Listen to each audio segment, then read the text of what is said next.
Proudly brought to you by the Nigerian Economic Summit Group. We're talking to the President and esteemed group of global CEOs about the state of the Nigerian economy, but more importantly, the opportunities that exist in this economy. Before the break, we were talking about challenges on the security and political risk front, but also the challenges on the infrastructure front. I'd like to move this conversation along now and talk about fiscal prudence, the management of the economy. Earlier on, we heard from the Minister of Planning that the economy is like the roof on a house. If it's not sound, not everybody is covered. So let's find out if Nigeria is covered on this front. Mr. President, we know Nigeria is growing at 7.8% in 2011. If the global recovery is steady, we could even see it at 10%.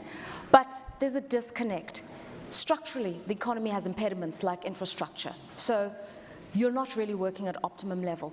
If you speak to the ordinary Nigerian in the street and you say to them, what does GDP growth mean to you? It means nothing, because they can't see that 7.8% in their pockets. They can't see it in their lifestyle change. Yes, I agree with you. That's also my philosophy in terms of economic indices.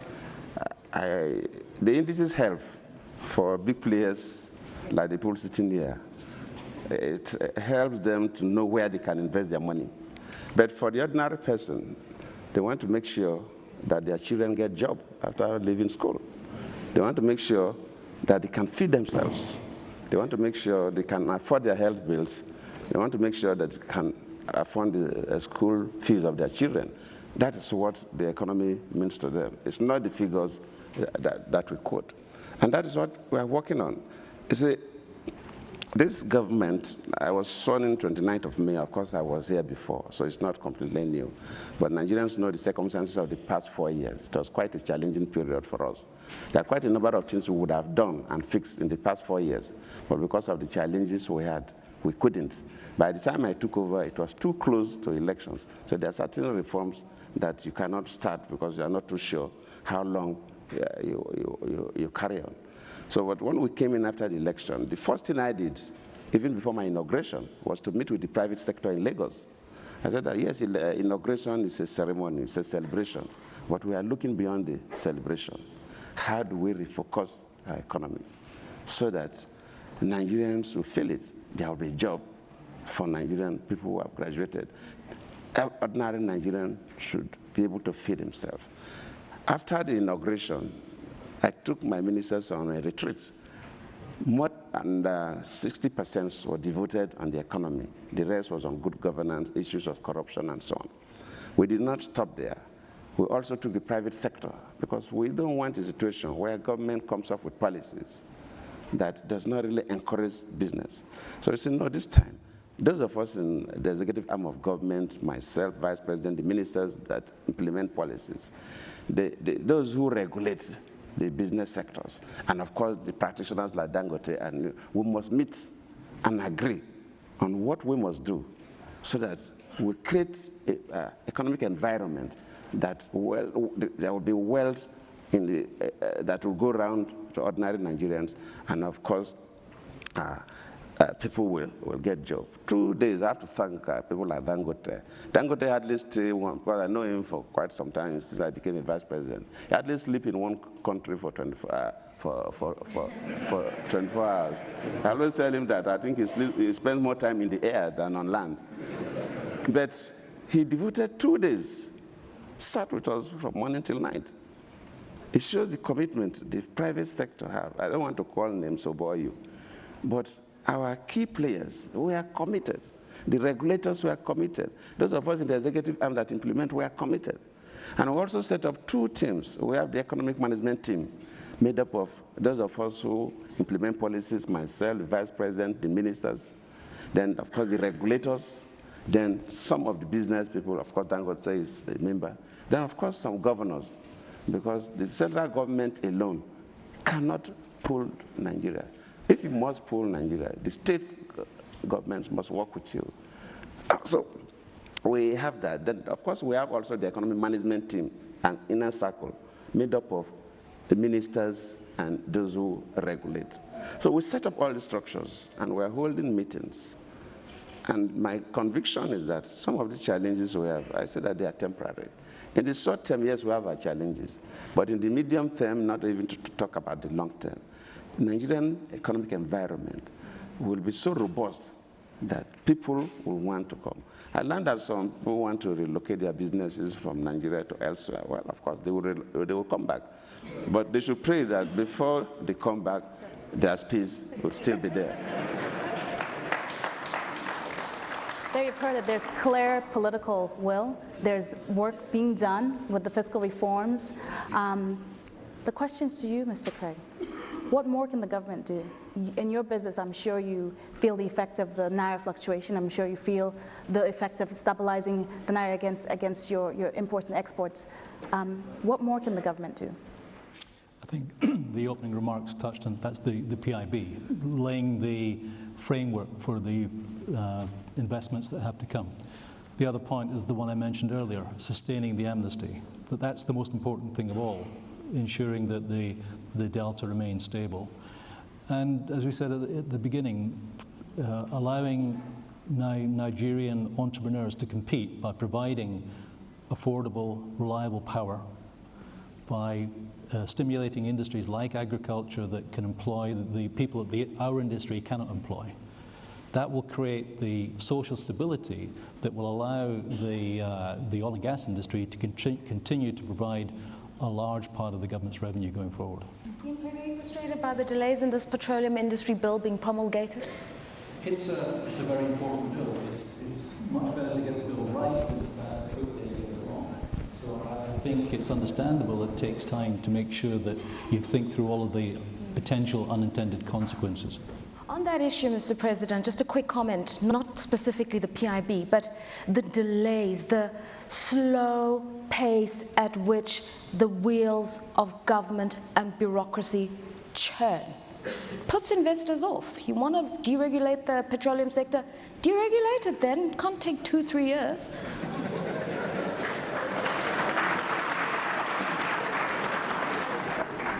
Thank you.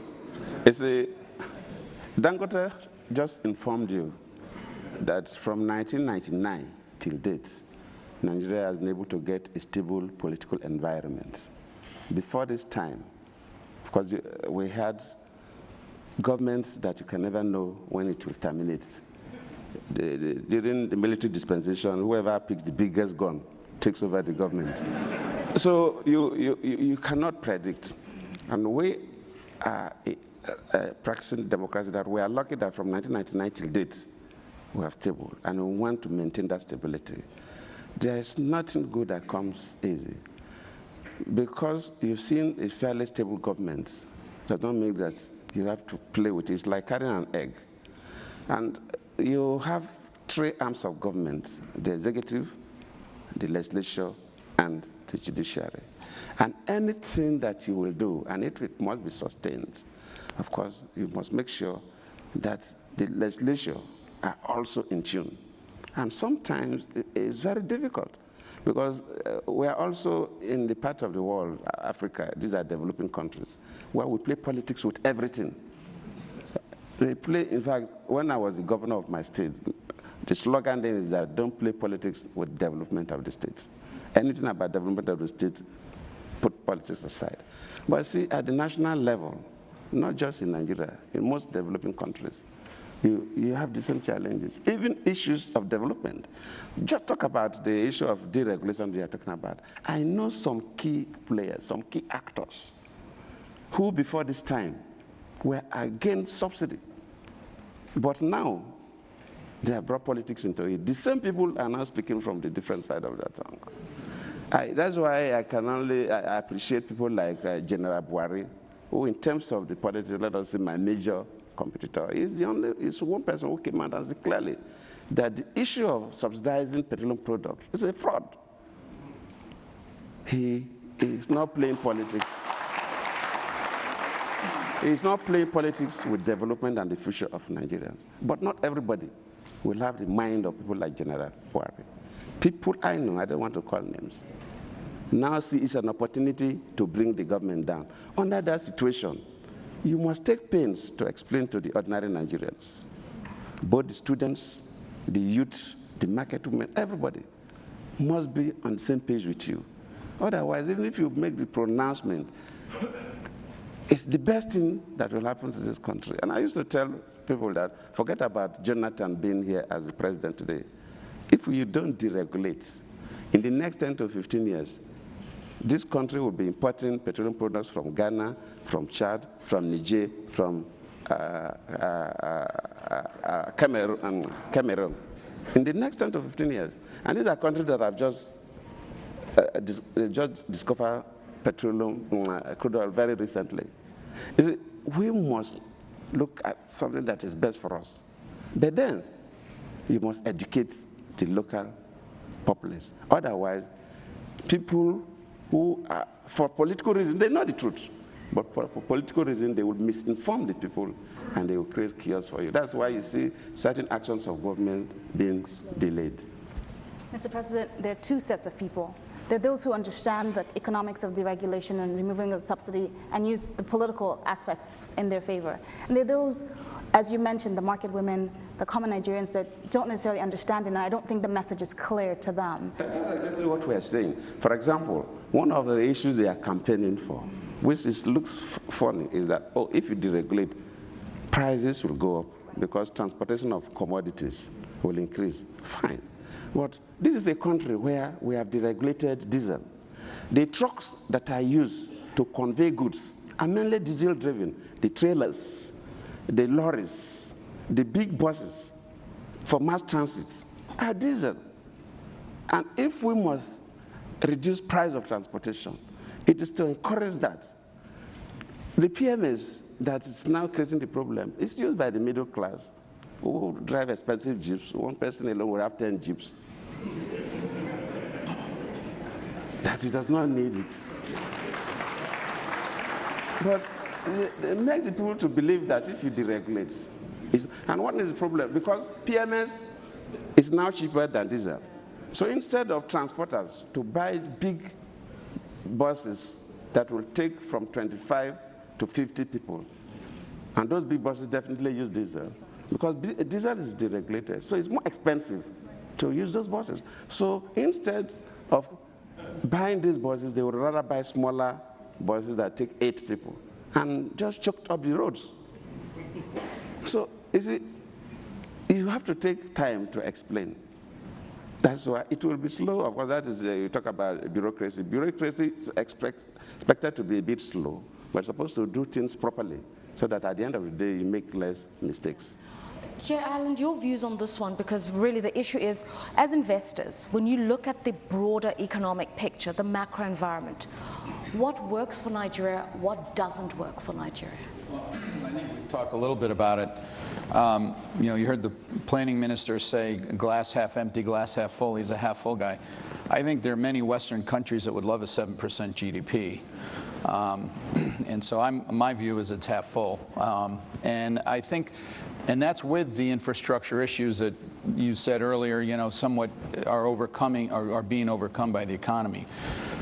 So, again, you go back to that risk opportunity discussion we had earlier. When you look at the potential of unleashing the economy with, having a better transport system to get goods from ports to markets rather than all on the roads, the ability of more power, which is what we've been talking extensively about. All that increases the ability of the economy, the small, middle, economic groups to really grow.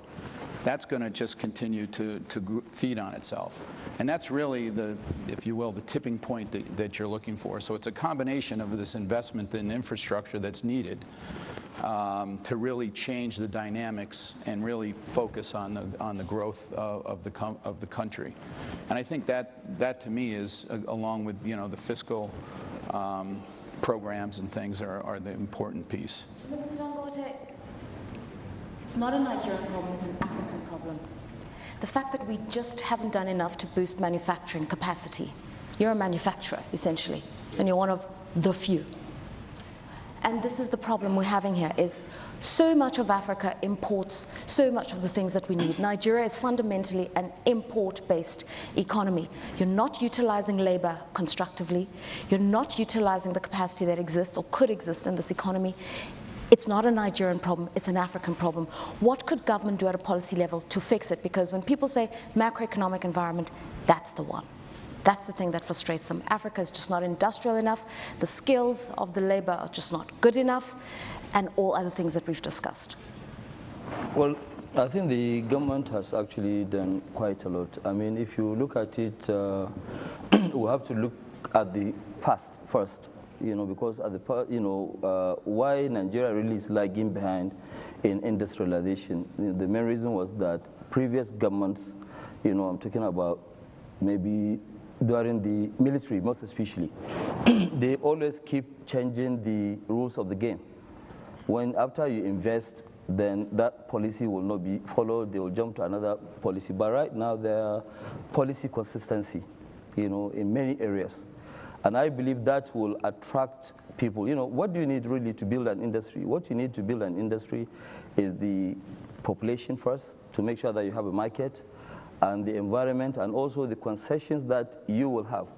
I mean, in Nigeria, not only that, I mean, for example, currently the present government has created Ministry of Trade and Investment. It used to be Ministry of Commerce and Industry. And where I think people should now go in there straight, if they have any proposal, they will give them what they need to do. I mean, you are saying that, yes, we are lacking in terms of industry. You look at the issue of fertilizer today. We import almost 100%. Whereas Nigeria is actually a gas-based country, not an oil country. And we're supposed to be producing fertilizer, supplying the whole rest of Africa, or even some of the Middle East areas.